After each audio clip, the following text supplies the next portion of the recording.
So you remember the movie Signs and the little girl with all the half-drunk cups of water around, and she wouldn't drink them because they were stale? Well, I've got to get my nice, cold, yummy stuff out of the refrigerator to have for the program, and here's one of her red cups. And it does sort of taste a little stale. It's just water, but maybe it's the film of dust. I live in the desert, and I bet you anything, some of this has dehydrated. It has evaporated. And so it's probably more salty. There's a lot of stuff in our water. There's much stuff. I remember when Summer came back from Georgia, she was like, I'm back in Arizona and water has a real taste. Uh-huh. Yeah. Oh. Yeah. I'm gonna need my thing is in the door of the refrigerator there, brother. Please. Unless you just want to put music on for a second while I go get it. There's no reason to do that. Anyway, so Twitter always distracts me right before the program starts. I, like most people in the United States, if you're outside the United States, I apologize for this, even though people outside the United States often follow what's going on here. There is a effort underway. Yes. There is an effort underway to, thank you. Yeah, it'd be best. That'd be best. Water a plant with it, though. Let's just do something positive with it. Because the heat's coming, believe you me. I've felt the sun the past few days. It's gotten up to like 87, so it's like, come on, it's only February. Give us a little more, please, before it starts all over again. There's an effort going on to, maybe bring some responsibility to government spending. The United States is $37 trillion in debt. And most other nations are in similar levels of debt in comparison to GDP. And we've all known that when we pay our taxes, that money is being used by the leftists to promote their own causes. They have to. People don't support transgender ideology, this kind of stupidity. The standard American goes, no, I do not want a male competing against my daughter in track and field or anything else. The only way you prop that stuff up is to have plenty of money to promote it and convince people that this is what we're all about and this is good and all the rest of the stuff. And so all this information's coming out about everybody who's been on the dole. Christianity Today. We're praying for Meg Basham, who wrote that excellent book last year. She's fighting cancer now, and so we're praying for the Lord to give grace and healing. But she was exactly right as to what's been going on. And it's not just government money. There's money coming from other sources, going into seminaries and Bible colleges and all sorts of ERLC type organizations. Why the Southern Baptist Convention still even has the ERLC, I have no earthly idea. Outside of deep state. And man, if this isn't the year, I forget where they're meeting. I saw it recently, but if was it Dallas? If this isn't the year where the SBC pulls the plug on that stuff and gets rid of that stuff, it's going to be all over. Because it's happening politically in the nation, and a lot of people are very happy about it. When you find out the amount of money that has been that we have been spending to promote transgenderism in Zambia. This kind of stuff. You're just like, really? Now might be the time to realize that Russell Moore was, as Tom Buck said, a Democratic operative and always has been. And he took a lot of people for a ride and fooled a lot of people, but the people at the ERLC are still his people. And man, it's just time to start fixing this stuff. But look, I'll just be honest with you. I just don't know if there are enough adults left in the country to turn this ship around. I'll just be honest with you. There's going to have to be some painful decisions made. And there's going to have to be some sacrifice made.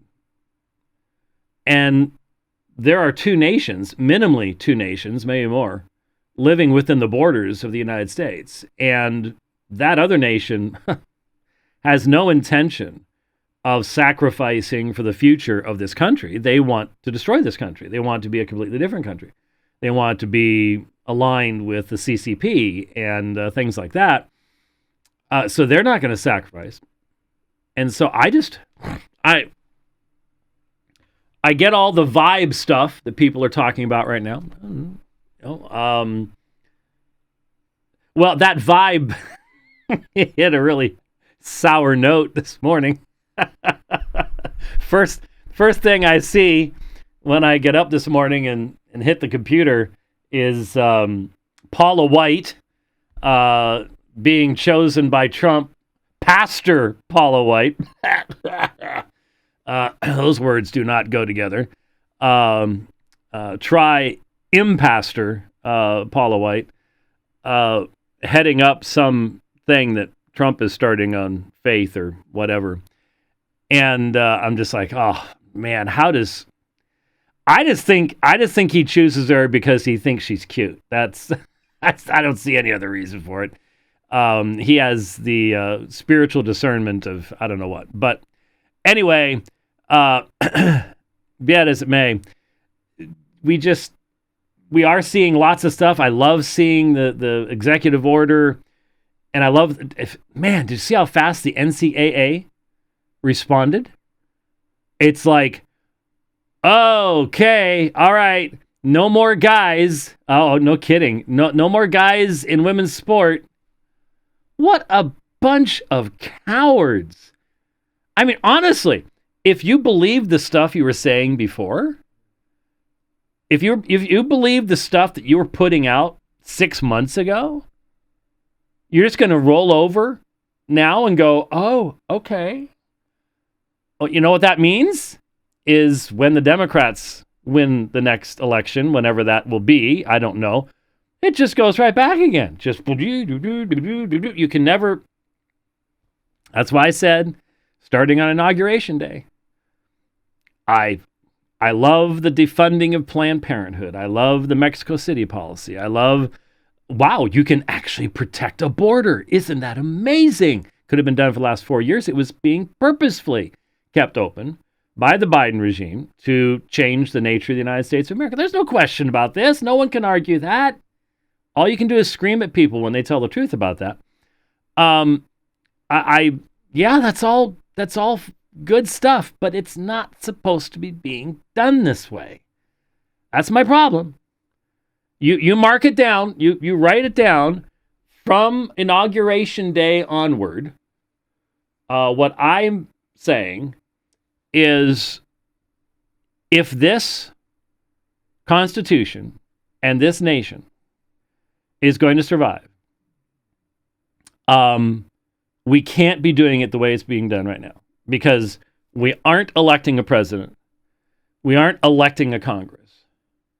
The Congress, because the left will not be bipartisan, hates the Constitution, violates their oath of office, right, left, and center, makes money off the stock market, and all sorts of money laundering in the process. Because almost half of the elected officials really more than that when you include the rhinos and all the Republicans that have other priorities other than the nation. The legislative branch is functionally defunct. So its role has been picked up by the judicial. Wasn't ever supposed to be that way. And in essence, every 4 years, we elect a new king. The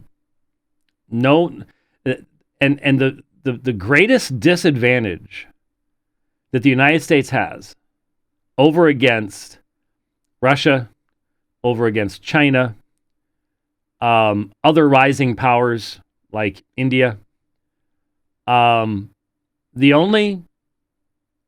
biggest disadvantage that we have is that we can't think long term. We think in 4-year blocks, maybe even 2-year blocks. We don't think long term. And they do. They're playing the long game. We play the short game. And as long as it keeps functioning this way, there's nothing we can do about it because all you have is a short game. You can't look at your allies and say 5 years from now, this is what we'll do. Because they know you got no idea what your nation's going to be doing 5 years from now. Or even worse, in the last 2 years of Trump's administration, you can't tell somebody that the United States is going to do something consistently 18 months down the road. You can't function that way. You just can't function that way. We were able to do it once because half the nation wasn't made up of traitors. But this is where we are. So, I'm watching some of this stuff coming out, and just the insanity of the left. And what did I say last year? How long would it take before the Democrats would be talking impeachment? Now, I said that if they won the House, that they would be filing charges of impeachment against Trump, during the inauguration. That's just basically what happened. It took them 3 weeks before you've got this wild-eyed crazy man in the House drawing up articles of impeachment. Why? Because Trump said, well, maybe we'll take over Gaza. I don't think he really means that. And if he does, he's thinking about making what did I saw a cartoon, Gaza Lago, making it a European holiday destination with casinos and stuff like that. That's probably what he wants to get it all sort of leveled off, so that when he gets out of office, he can sort of take that over and make Gaza Lago, something like that. But that's not impeachable. He hasn't done anything. He talks out loud. He's already taken more questions from the press in 3 weeks than Joe Biden did in 4 years. There's no question about that. So he talks out loud, and we're gonna get him on. I'm sorry. I just don't think we have a functional government. This is not how it's supposed to work. And you can go, yeah, but it's working okay now. Okay. Sorry, I think long term. Once you have kids and once you have grandkids, you start thinking a little more long term. And, that makes you go, I'm not so sure about that. Yeah, boomer. And it's like, yeah, well, okay, you're all still kids too. So anyway, I'm just watching this stuff, and it's just absolutely the stuff they've come out with, and the people who have taken money, the churches, what are they doing with it? Are you talking millions of dollars? Well, why? Did you know that we could apply for millions of dollars, Rich? Why weren't you? What were you thinking? That's your job, man.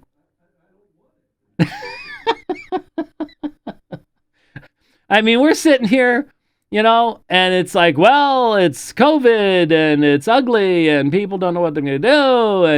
And hey, let's just go to the government. And now we're not even talking loans, grants, government grants. Really? Seriously? What did they have to do to get that money? That's what I want to know. Or what will they do? Yeah. Always follow the money. Someday in eternity, we're going to see all the bank accounts will be turned over to the heavenly Doge. And we're going to see where the money came from, where it went. And I'm just glad that this is still a small ministry. Big reach, but, it's just me and Rich. And we don't have properties and all the rest of that kind of stuff out there. It's just us in our little old office. And so we're not owned by anybody. And that allows me to say what I need to say, even when that makes a lot of people really not happy at all. So anyways, I forgot a couple things on Tuesday. I apologize. I forget what the context was, but this just a few hours ago. I was following a link on Twitter. Tony Costa, I did an hour and 45 minutes, I think, with Tony last night on the Septuagint, Masoretic text, stuff like that, live on YouTube, and I reposted the link if you want to catch all that. And Tony was responding to somebody who had asked him. He had made a comment about a Lutheran who had said something about the Septuagint, and I knew he was talking about Corey Mahler. We talked about Corey Mahler. And so I was following up on the comments of that, and I ended up on Corey Mahler's timeline on Twitter. And I made the comment because I started reading through the racist, and I mean just the old standard definition of racist. Color of skin based animus. I had seen somebody posting stuff about what they were saying about sub-Saharan Africa, and they were mocking black Africans. And I mean, these people, what I commented, I said, Corey Mahler is clearly running for the Grand Wizard of the KKK. Because you just read his timeline just today, just past 48 hours, and it's just filled. I don't know how. I think he has been shut down by Twitter in the past, but he keeps coming back. Evidently, you can say whatever you darn well please on Twitter right now, and you're not gonna get shut down, and that's what he's doing. But someone, in responding to that, a couple people, and this is why it's significant to me, a couple people responding to what I'd said, which is just simply a factual observation of the vile stuff that Corey Mahler spews on a regular daily basis while claiming to be a Christian and bringing the word of God to the people and all the rest of this cultic blather that he does. A couple people said, so why are you doing the same thing and lying about Stephen Wolfe and saying he's the same thing as Corey Mahler? And when two people say that are allegedly not the same people, I start going, because no rational person says that. A rational person knows I've not made that connection. I've not made that accusation. When I responded to Stephen Wolfe on Tuesday, I put the entirety of his statement in big, bold letters on my screen, read all of it in context, and never once said this is the same thing as Corey Mahler. So it's a lie. And so you sit there and you go, okay, why do people start lying? Were they told to do this? Is this how this works? Okay, we don't want to respond to what he said. So what we'll do is we'll start a narrative, a new narrative, to sort of blow smoke across the real issues that were brought up. Maybe that's how it works. So maybe these people, I didn't spend the time to go look.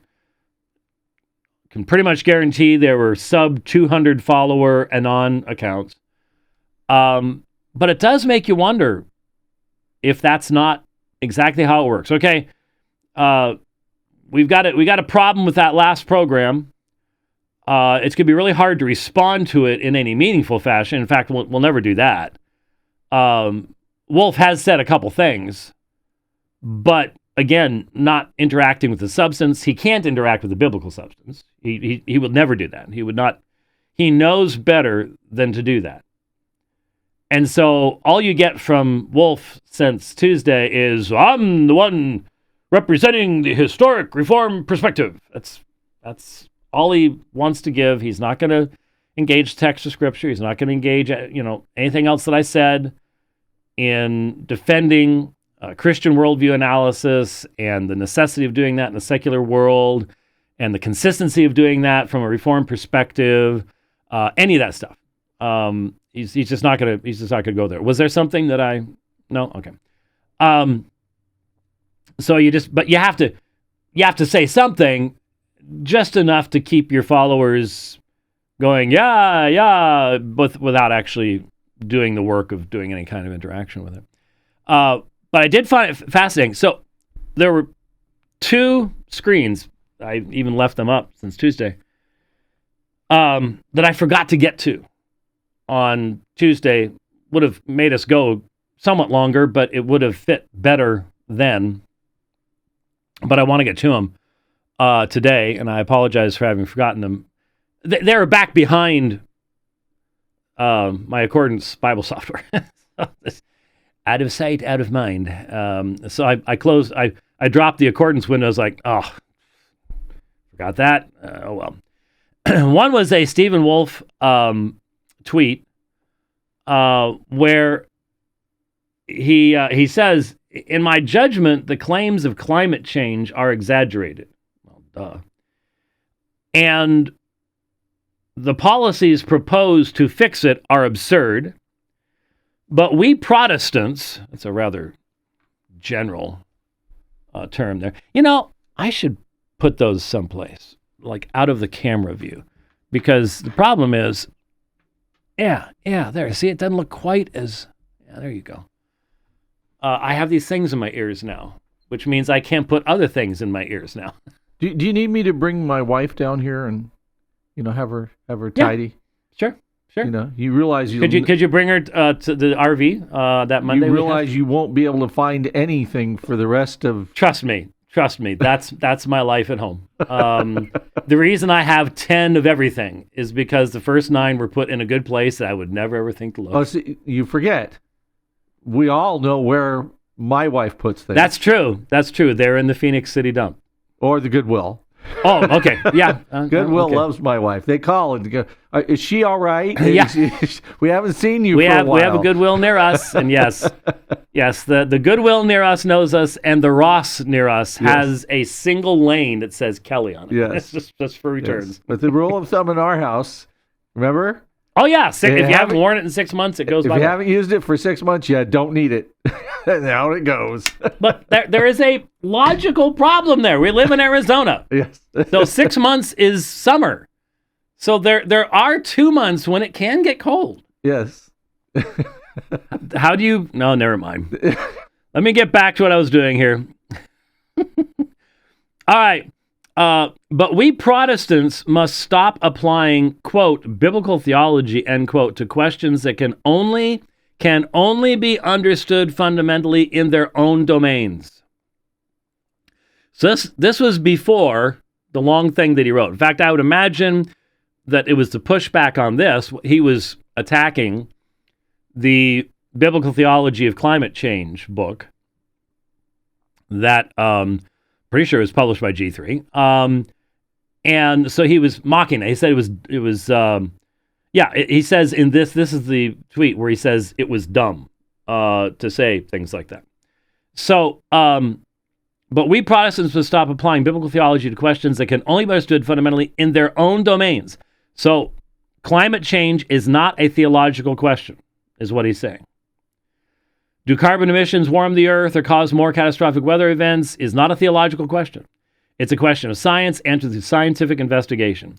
Thinking that we can dismiss such questions by appealing to theology has, frankly, made us dumb and also unwilling to enter these fields.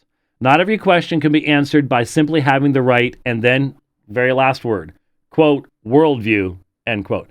So this was the background for the longer thing that we examined last time. And so I probably should have brought it up even before the other one, and it would have flowed a little bit more accurately. But again, I defended the Biblical Theology of Climate Change book by specifically pointing out that the domain that is climate science, one thing is very obvious.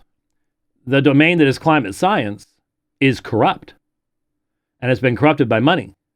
Oh, and the money is a root of all sorts of evil. Where did we get that from? Scripture.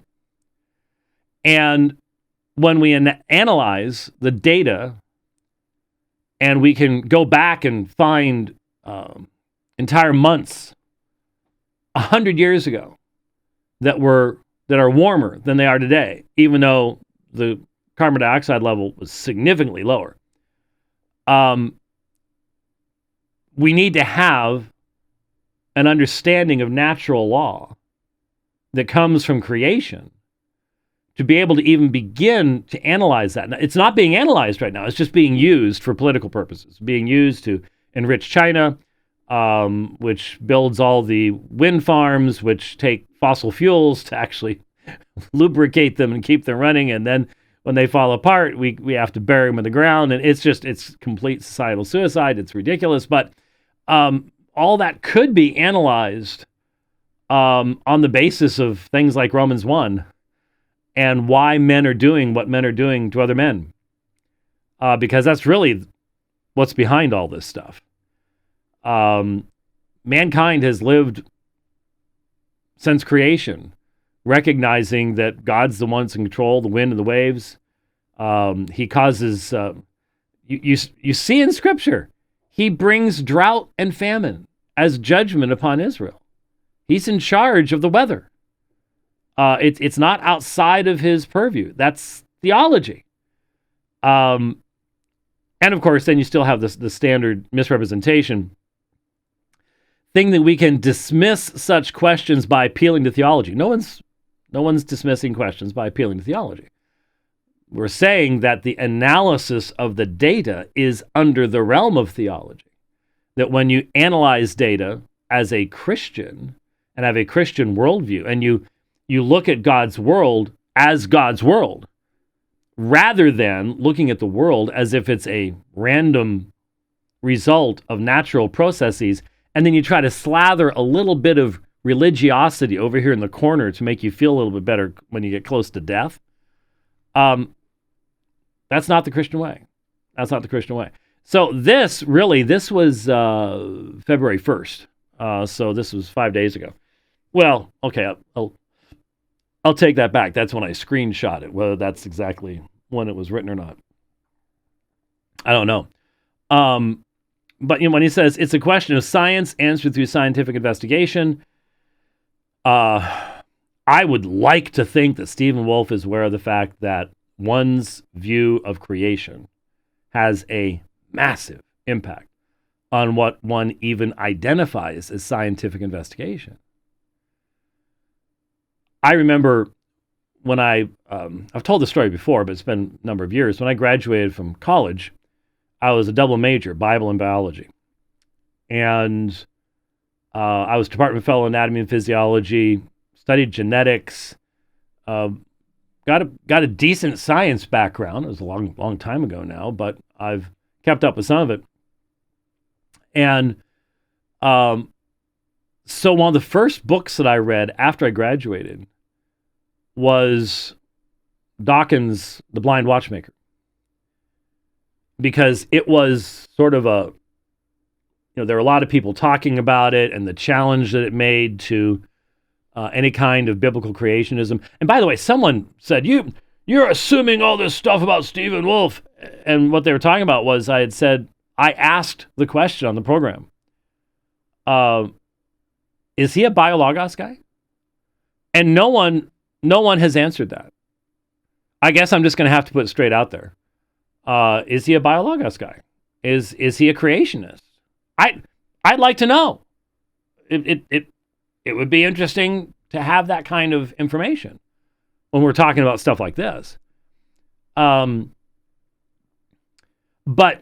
I read The Blind Watchmaker, and I didn't have any Christian responses to it. This was before the internet, before Al Gore decided that we were going to no longer have any snow and all the rest of that kind of stuff. He was inventing the internet at the time. He was very busy with that. And we all need to thank him for inventing the internet. But as I read Dawkins' presentation of neo-Darwinian micromutational evolutionary theory, having just graduated with a major in biology, and only a few months earlier I had been taking my senior boards, my biology professors who, while claiming to be Christians, were not creationists. They were evolutionists. They were Darwinian. Theistic evolutionists. Throwing all sorts of questions at me, and I'm drawing the Krebs cycle and electron chain transport and all that kind of stuff on the board, and had been doing genetics work only a matter of months earlier. As I'm reading Dawkins, I come to the conclusion, this doesn't work because biological, the structures of the cell, body are complex. They're not made up of just one step at a time. There can be literally, in some instances, for example, in the eyes, there can be hundreds of things that have to come together in the exact right way to have the function that you have. And the neo-Darwinian model of a single mutation,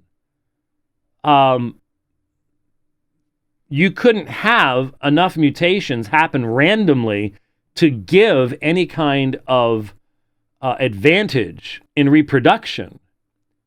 And so you might have amazing mutations take place, and there's this one animal in this one species that has, 40% of what it needs to build this new body part, and it just randomly gets killed by a falling rock. Because again, they cannot have providence. You can't have God doing any of this kind of stuff from Dawkins' perspective.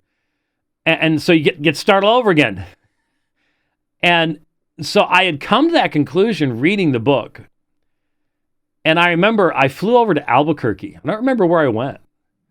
But it was one of the first times I had flown to Albuquerque to speak on I don't remember what topic it was. And over lunch, I was talking with some guys. And I was telling them about what I had figured out on my own, reading Dawkins. And they said, "You're talking about intelligent design, irreducible complexity." I said, "Yeah, what?" And they introduced me to the first few books on that subject. I had come to that conclusion on my own.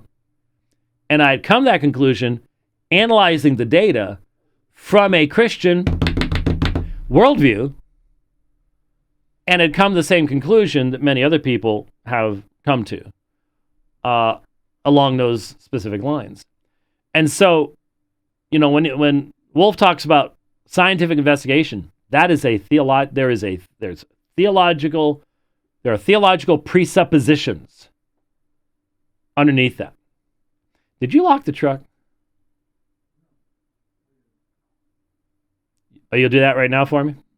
Appreciate that. I just looked over at my keys and I went, Rich was working on something in the truck, and we live in Phoenix. So all of a sudden it struck me, and I'm like, let's make sure the truck is locked. So sorry about that. Live program. So anyways, there are presuppositions of scientific investigation. The other tweet that I had does sort of fit into something. This was a couple weeks earlier.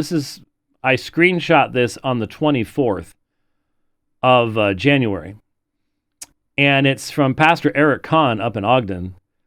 And he says, the PWC crowd, the PWC is the post-war consensus. Wilson, White, Berry et al. Has been imploding at warp speed. Likely because they are losing so badly and getting desperate. They were relevant for a second because of COVID, but now their moment has slipped away. This is January 23rd, 2025. Now, as you know, there is a conference coming up in April, and Stephen Wolfe is the big speaker at this conference, but Pastor Conn's going to be there, and Brian Sauvé are going to be there. And as far as I can tell, Calvin Robinson is still going to be there. As far as I can tell. Now, I had a friend contact me and say that he had heard that wasn't the case, but I'm like, I haven't heard that, and something tells me that if his name and image disappeared off of that website, there'd be a lot of people talking about it. Maybe you could look up the Christ is King Defeating Trash World thing in Google and see if the current website still has him, because last time I checked, he's still on it. I don't know what happened with the Anglican Catholic Church, ACC, which in of itself historically is an interesting phraseology. Still there? Yeah, Rich says still there. I can't see why what happened with his being de-licensed and basically kicked out of the ACC, which I think I didn't take the time to count it. I had read the article that he wrote about ordination.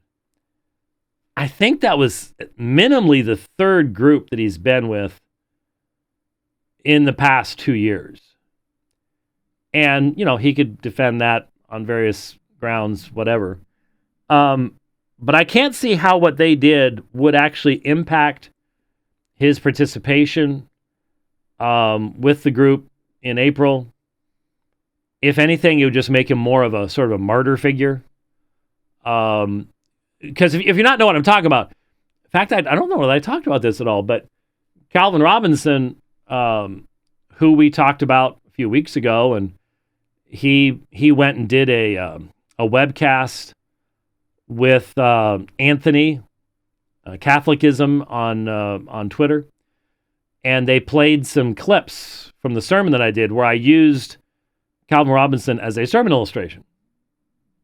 It was a hour-plus long sermon, and that sermon illustration was, 3 minutes, but obviously they hadn't actually listened to the sermon.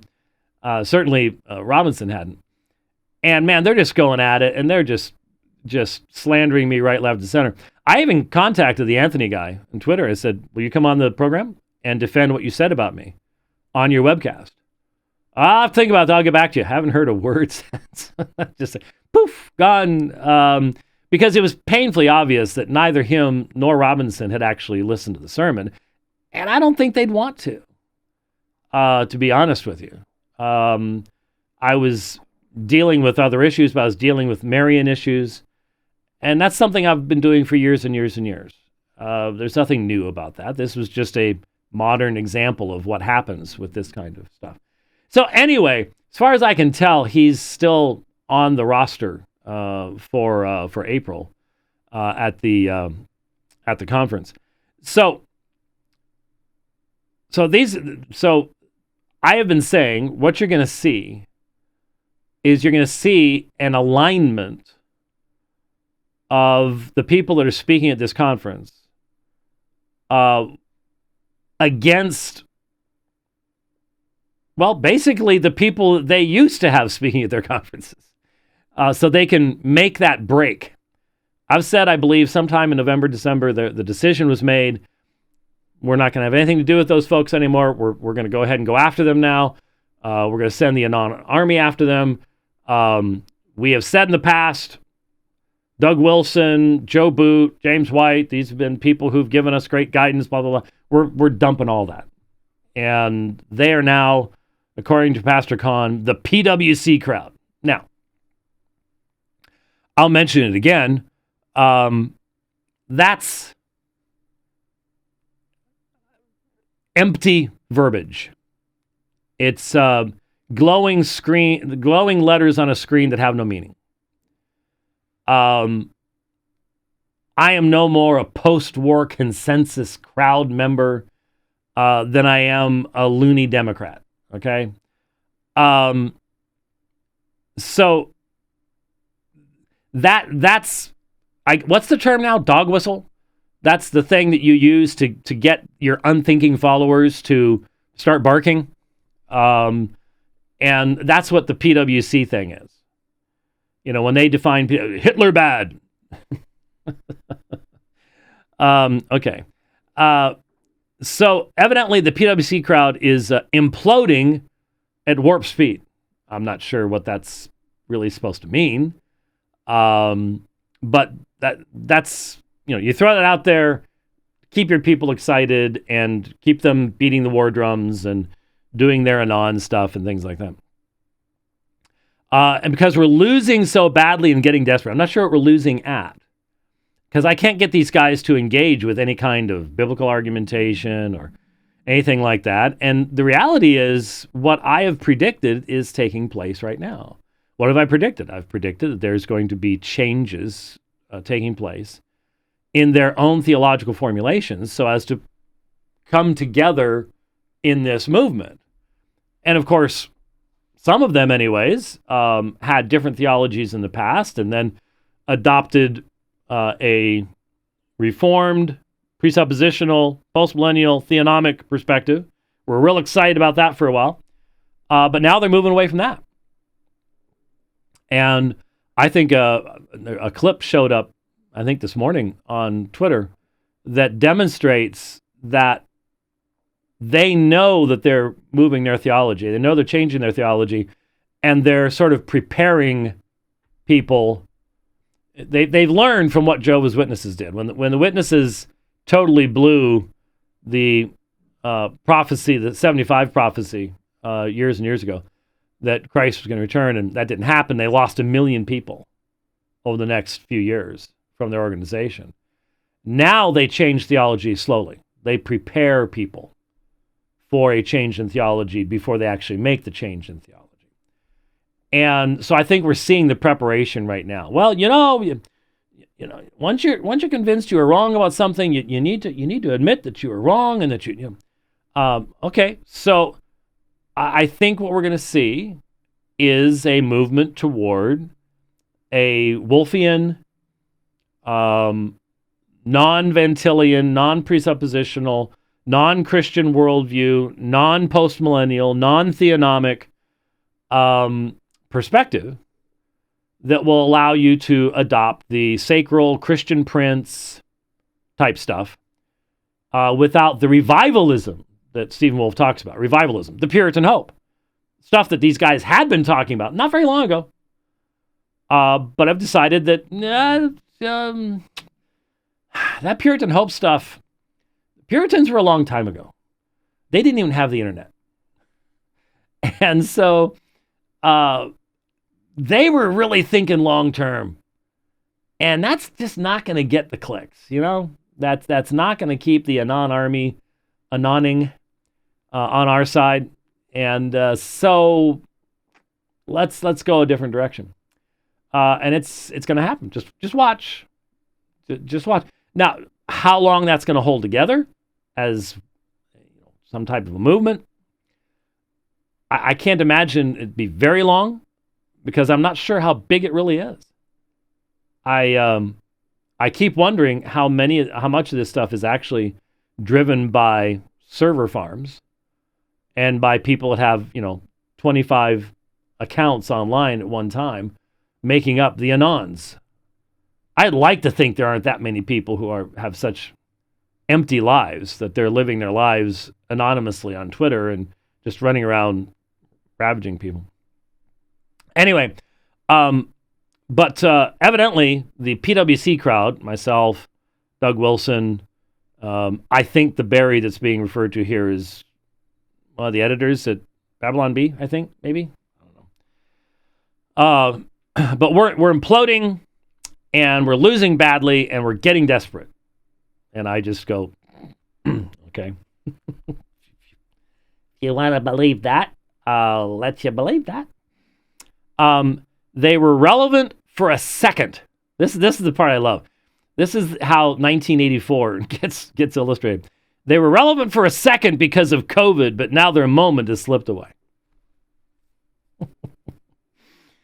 I think the first time I heard of Pastor Conn was with the all the stuff about haunted cosmos and the Nephilim and Bigfoot.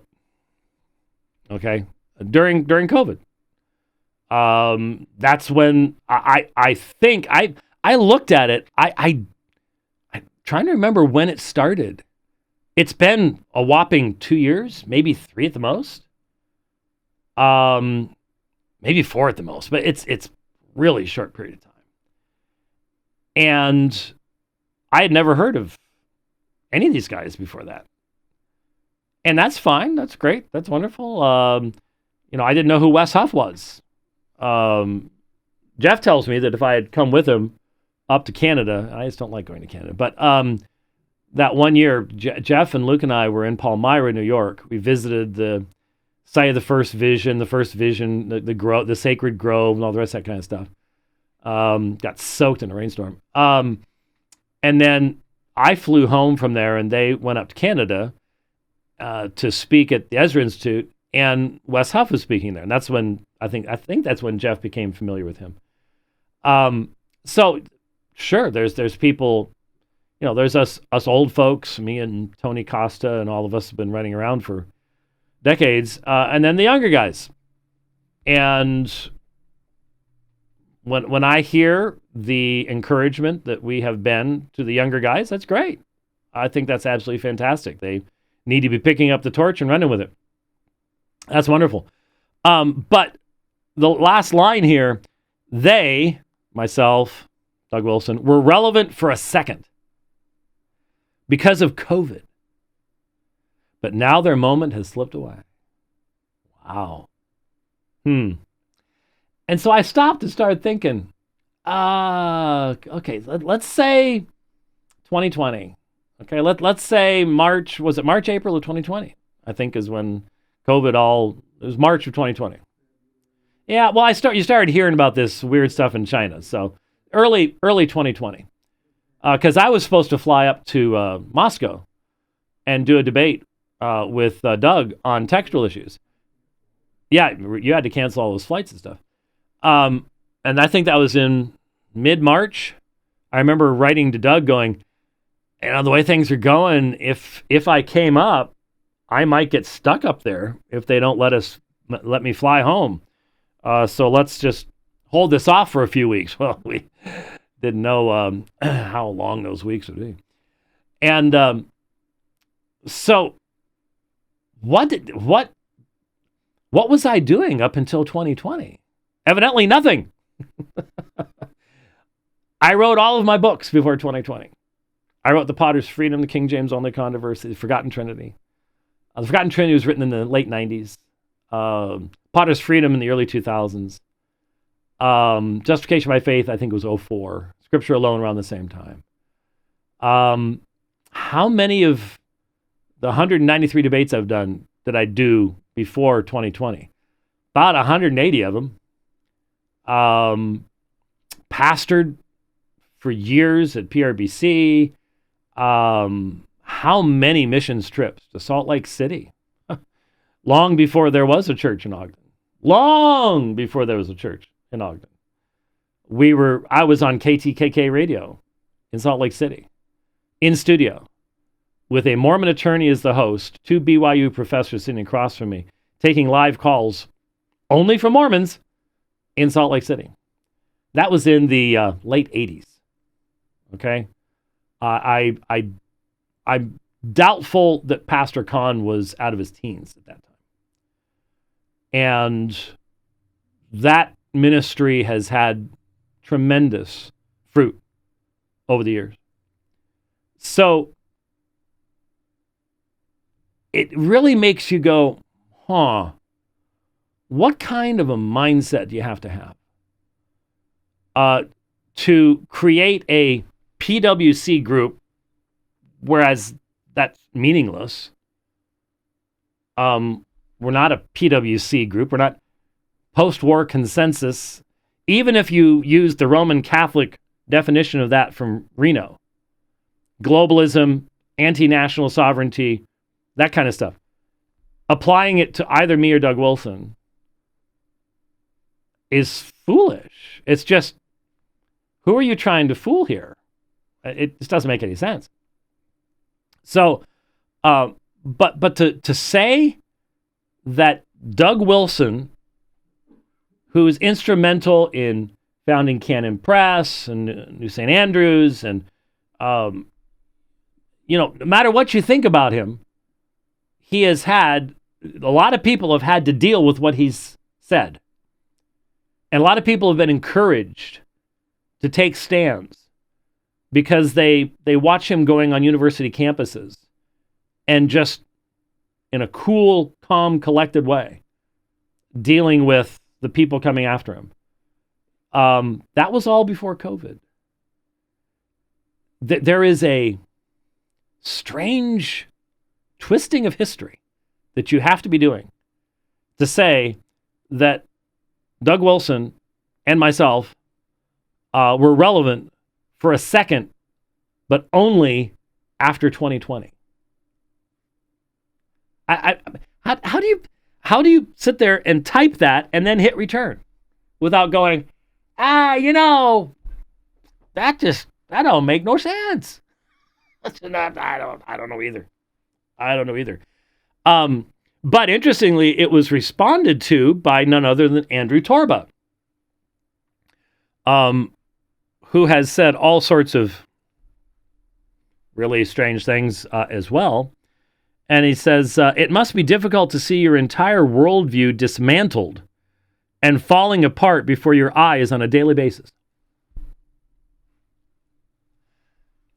I should have, and I need to have this. I'm bummed that GIFs, whatever you call them, there's a big argument about how you pronounce it. They can't have audio. That really, you have to put it on the screen. That just ruins it. Because my favorite clip, video clip that I would want to use, and you know what? I think I put it on my desktop. I thought I did, but I mean, the problem is there's just so many things like that. I thought for sure I had put this on my desktop and hoped to be able to use it again in the future. There's way too many things in here, and I really need to find out how to make the font size in the Finder window on Mac a whole lot bigger than it is. But somewhere on here, I'm pretty sure I saved the MP3 or the MP4 of... Let me just do it real quick here. What? In desktop. No. I think... I meant in the name. Yeah, it's not pulling up. Oh well. You know what's happened is I'll find it as soon as we go off air. It'll pop up. But what I want to play at this point in time is that classic clip from Cheers, where Fraser Crane is sitting next to the Post guy. What was his name? Cliff. You can tell I did not spend a lot of time watching that stuff, but this is just, I love it. He's sitting there, and Cliff has just said something really weird. Cliff Fraser Crane just looks at him, and he goes, "What color is the sky in your world?" And Cliff just sort of turns over, look at him. That's what I want to say, Eric Conn, is what color is the sky in your world? When you typed this tweet, and you literally said to the world that I had done nothing prior to COVID. I'm not really sure what I did during COVID that would even make me relevant. We didn't shut down at Apologia, and certainly we took some hits for how we respond to stuff on this program.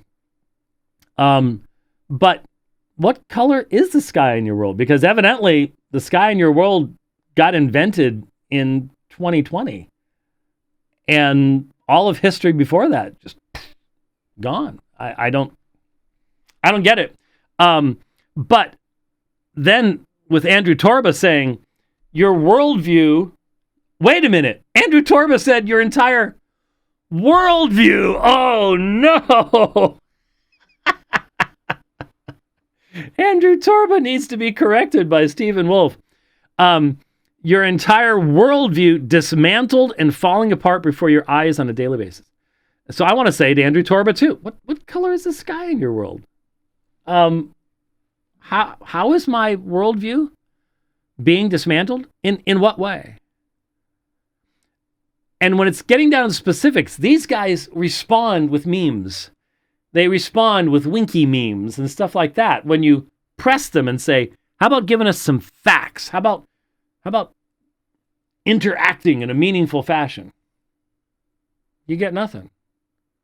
Except the Anon army. And then Torba said, I would genuinely feel bad for them, but then I remember how much they've slandered us for simply telling the truth. Such as?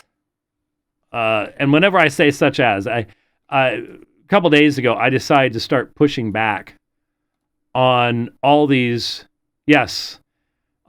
people that were slandering me. And just going back, okay, document it. And 90% of them just simply disappeared. They just, no response.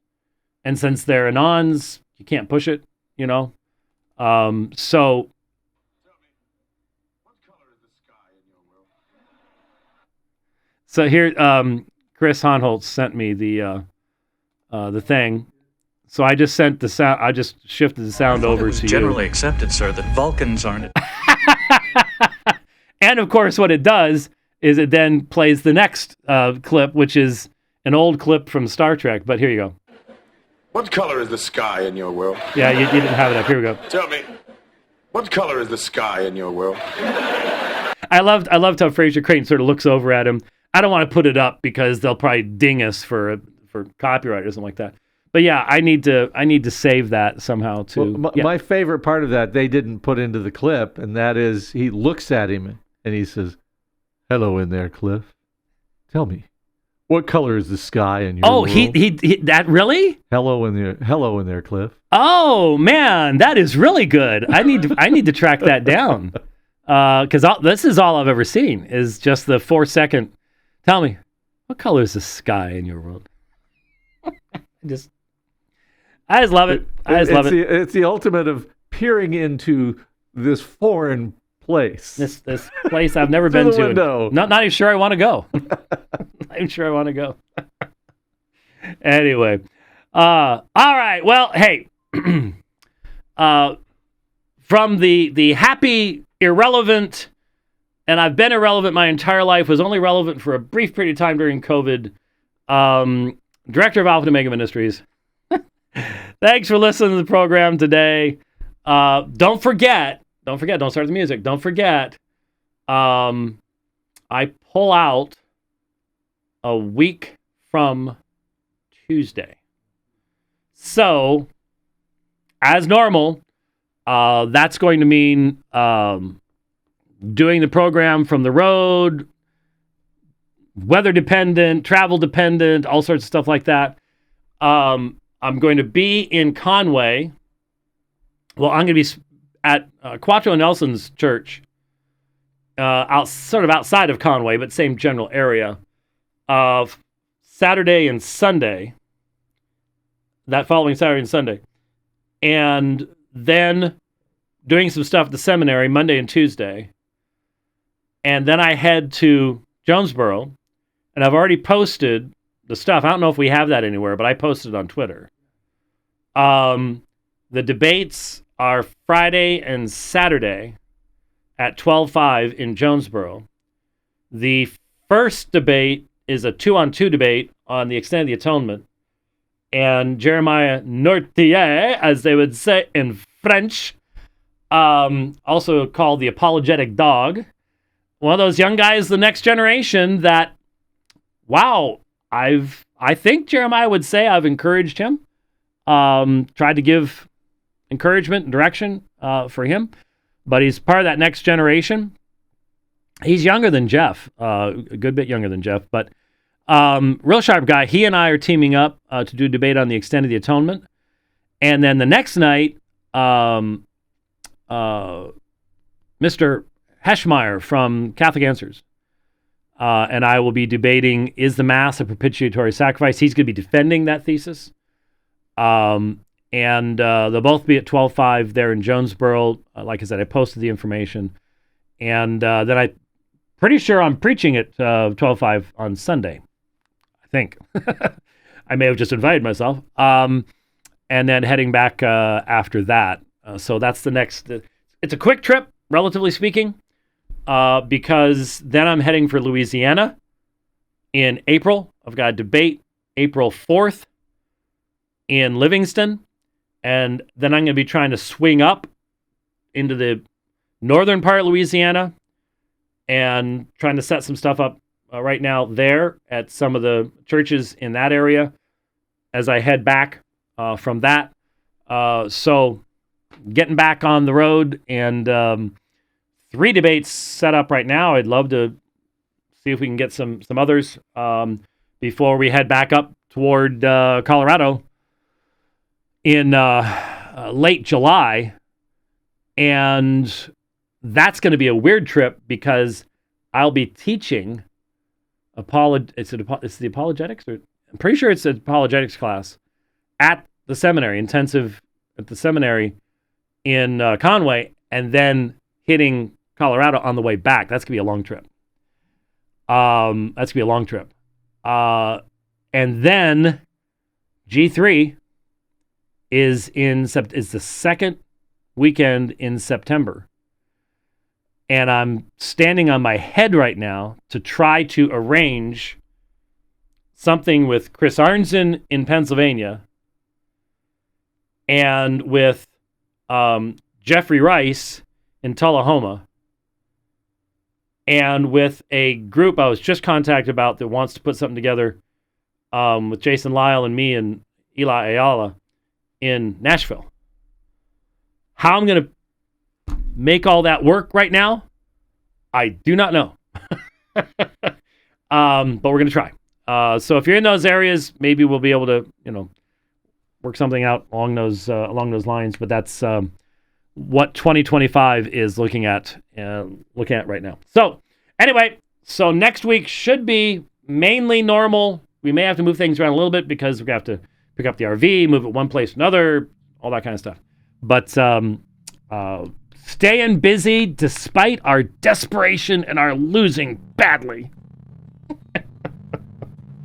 I hear that from the Mormons and the Muslims and that's all the time. It's just like, really? Come on, guys. Come up with something new. All right. Thanks for watching the program today. We'll see you next time. God bless.